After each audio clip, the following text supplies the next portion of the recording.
آج ہم تھوڑی دیر کے لیے کلام مقدس میں سے جس چیز کے بارے میں سیکھنے کی کوشش کریں گے وہ ہے خدا کا وعدہ یا خدا کا عہد.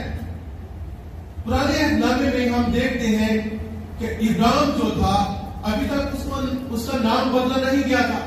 ابھی تک اس کا نام صرف ابراہیم تھا اور خدا سے وہ شکوہ کرتا ہے. خدا اس کو کہتا ہے کہ ابراہیم میں تیری سپر ہوں, میں تیرا اجر ہوں. انسان ہوتے ہوئے ہم بارہا گر جاتے ہیں, ہم کمزور ہوتے ہیں اور ہم بارہا خدا سے پیچھے ہٹ جاتے ہیں. ہم خدا سے شکوہ کرتے ہیں, ہم خدا سے گلہ کرتے ہیں کہ خدا تم نے مجھے کیا دیا ہے, دیکھ میرے پاس تو کچھ بھی نہیں. لیکن اگر ہم دیکھیں تو خدا نے سب سے بڑی چیز جو آپ کی زندگی میں دی ہے وہ ہے زندگی. آپ کی سانسیں جو آپ کے جسم میں چل رہی ہیں.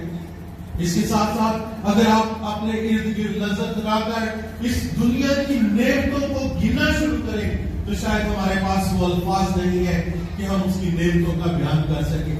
لیکن پھر بھی انسان ہوتے ہوئے ہم ہر ایک بات میں شکوہ کرتے ہیں, ہر ایک بات میں خدا سے کہتے ہیں خدا تو من کی دیتا ہے, میرے کو کچھ بھی نہیں. بھلے ہمارا گھر خدا کی نعمتوں سے بھرا ہو لیکن پھر بھی کوئی نہ کوئی چیز ہمارے درمیان, کوئی نہ کوئی چیز ہمارے دل میں, کوئی نہ کوئی چیز ایسی بات ہمارے دل میں آ جاتی ہے کہ ہم کہتے ہیں خدا تو سامنے کی. اگر آپ ابراہیم کی زندگی دیکھیں تو خدا نے اسے سب کچھ دیا تھا, مال مویشی ہر ایک چیز تھی اس کے پاس. اور یہاں پر وہ کہتا ہے خدا نے 15ویں باب کی پہلی آیت میں ان باتوں کے بعد خداوند کا کلام رویا میں ابراہیم پر نازل ہوا اور اس نے فرمایا اے ابراہیم تو مت ڈر, تیری سپر اور تیرا بہت بڑا اجر میں ہوں. اگر آج خدا ہمارے ساتھ ہے, اگر آج خدا کہتا ہے کہ میں تیری سپر ہوں تو پھر ہمیں ڈرنے کی کیا ضرورت ہے. آپ کو یاد ہوگا کہ پرانے زمانے میں جب لوگ جنگ کرتے تھے, آج تو دور سے بس اٹھا کرتے ہیں اور بنا ختم, لیکن پہلے وقت میں لوگ تلواروں اور ڈھالوں کے ساتھ لڑائی کیا کرتے تھے. ان کے ایک ہاتھ پر ڈھال ہوتی تھی, جب کوئی وار کرتا تو وہ ڈھال سے اپنے بچاؤ کرتے تھے. اور جب خدا کہتا ہے کہ میں تیری ڈھال ہوں, کوئی بھی چیز تجھ تک پہنچنے سے پہلے مجھ سے ٹکرائے گی پھر تجھ تک پہنچے گی, تو پھر ہمیں ڈرنے کی کیا ضرورت ہے. خدا کہتا ہے کہ میں تیرا اجر ہوں. لیکن ابراہیم وہی انسانی خیال اس کے دماغ میں آیا, اس نے کہا کہ اے خدا بے شک سب کچھ میرے پاس ہے, جو کچھ بھی میرے پاس ہے اس کا وارث کون ہے, دمشقی الیعزر. کیوں؟ کیونکہ تو نے مجھے کوئی اولاد نہیں دی. میرے عزیزو, اگر ہم تھوڑی دیر کے لیے صرف اس بات پر غور کریں کہ میرے خدا نے میری زندگی میں وہ کون سی ایسی چیزیں ہیں, وہ کون سی ایسی برکتیں ہیں جو مجھے دی ہیں, تو آپ اگر دن میں 24 گھنٹے بھی خداوند کا شکر ادا کرنا شروع کریں تو وہ کم ہے.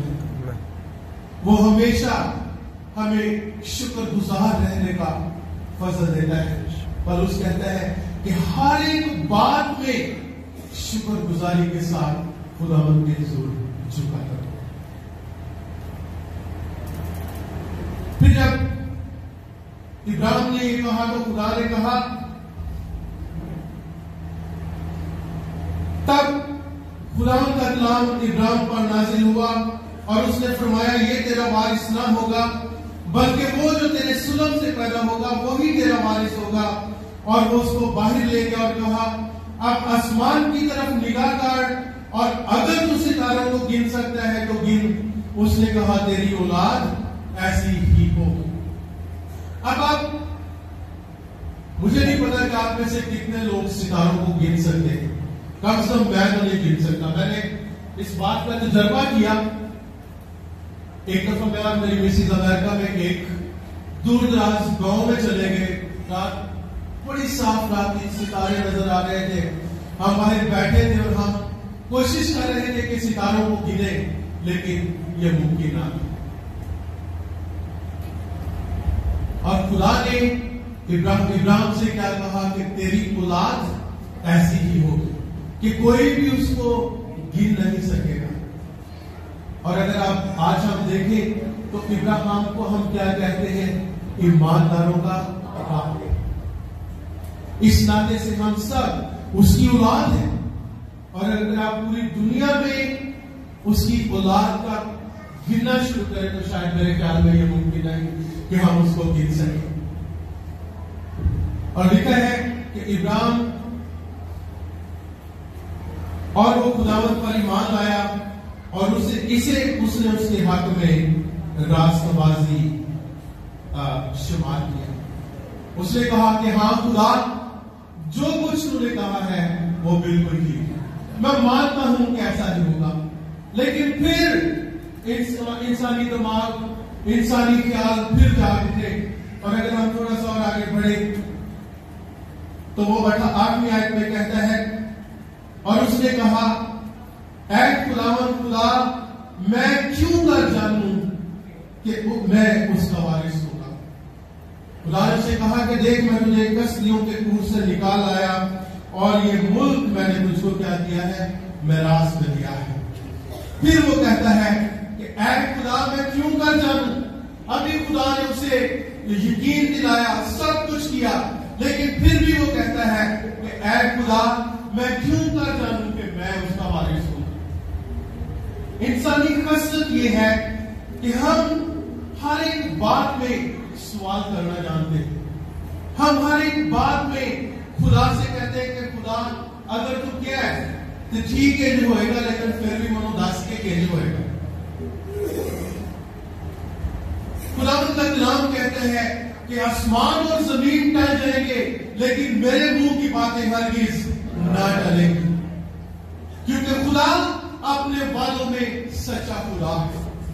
اور یہاں پر آپ ایک خاص عہد خدا جو ہے وہ ابراہیم سے باندھنے والا ہے. اگر آپ تھوڑا سا اور آگے دیکھیں 9ویں آیت تو کہتا ہے اس نے اس سے کہا میرے لیے 3 برس کی ایک بچیا, 3 برس کی ایک بکری اور 3 برس کا ایک میڈا اور ایک کمری اور ایک کبوتر کا بچہ لے.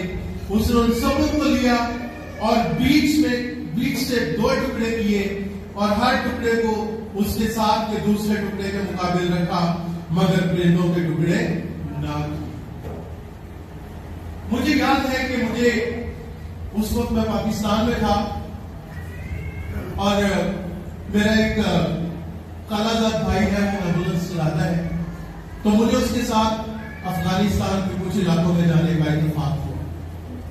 تو جب ہم کافی رات دیر وہاں پہنچے تو ہم واپس آنا چاہتے تھے, تو جو شخص ہمیں لے کے گیا اس نے کہا کہ نہیں ابھی اس وقت واپس نہیں جاؤ, کوئی بھی تمہیں مار کر تمہاری گاڑی چھین لے گا اور تمہیں پھینک دے گا, تمہارا پتہ بھی نہیں چلے گا. تو اس نے کہا کہ بہتر ہے کہ آپ صبح کے وقت ہم آپ کو یہاں سے باہر چھوڑ کر آئیں گے تاکہ آپ حفاظت سے اپنے گھر واپس پہنچ سکیں. تو اس شخص کے ہاں ہم رات ٹھہرے اور اس نے کہا کہ آؤ میں آپ کو ایک جگہ لے کر چلتا ہوں جہاں پر 2 قبیلے جو ہر وقت آپس میں لڑتے رہتے تھے آج وہ صلح کرنے والے ہیں. مجھے بھی اس چیز کا اشتیاق ہوا کہ میں دیکھوں کہ یہ کیسے آپس میں صلح کرتے ہیں. جب ہم وہاں پہنچے تو دونوں قبیلے آمنے سامنے بیٹھے تھے. انہوں نے یہی 3 جانور یہاں پر بچیا, ایک بکری اور ایک میڈا لیا, ان کو درمیان میں سے کاٹا اور انہوں نے ایک دوسرے کے سامنے رکھ دیا, ایک طرف آدھا حصہ ایک طرف آدھا حصہ.